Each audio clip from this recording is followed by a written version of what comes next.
গতকাল টিআইবি একটি রিপোর্ট দিয়েছে। সেই রিপোর্টে বলা হচ্ছে সরকারের 100 দিনে 605টি খুন।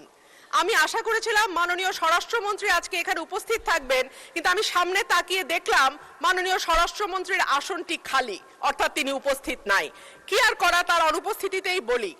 সরকারের প্রথম 100 দিনে দেশে হত্যা, অপহরণ সহ বিভিন্ন অপরাধে উদ্বেগজনক হারে ঘটেছে বলে দাবি করছে ট্রান্সপারেন্সি ইন্টারন্যাশনাল বাংলাদেশ। এই সময় দেশে 605টি খুন, 196টি অপহরণের ঘটনা ঘটেছে বলে জানায় সংস্থাটি।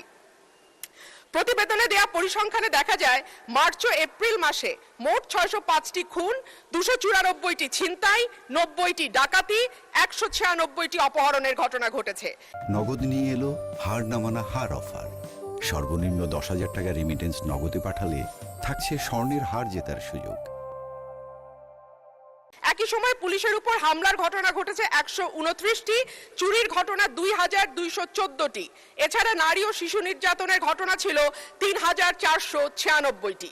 আলোচিত সময় ধর্ষণের শিকার হয়েছে 78 থেকে 102 জন, গণধর্ষণের শিকার 30 থেকে 36 এবং ধর্ষণের শিকার শিশুর সংখ্যা 49 থেকে 71 জন। মাননীয় স্পিকার, আমাদের এই পরিসংখ্যানটি স্পষ্ট করে দেয় বাংলাদেশে গত 3 মাসে আইন শৃঙ্খলা পরিস্থিতির অবস্থা কি।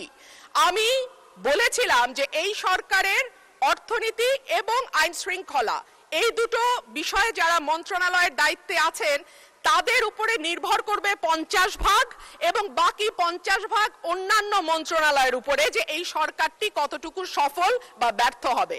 আজকে মাননীয় স্বরাষ্ট্রমন্ত্রী সংসদে উপস্থিত থাকলে আমার পক্ষে সহজ হতো আরো স্পষ্ট করে বলা যে এই সরকারের সফলতার 50 ভাগ দায় অর্থ এবং স্বরাষ্ট্রমন্ত্রীর উপর নির্ভর করে। সুতরাং মাননীয় সদস্য, আপনাকে ধন্যবাদ।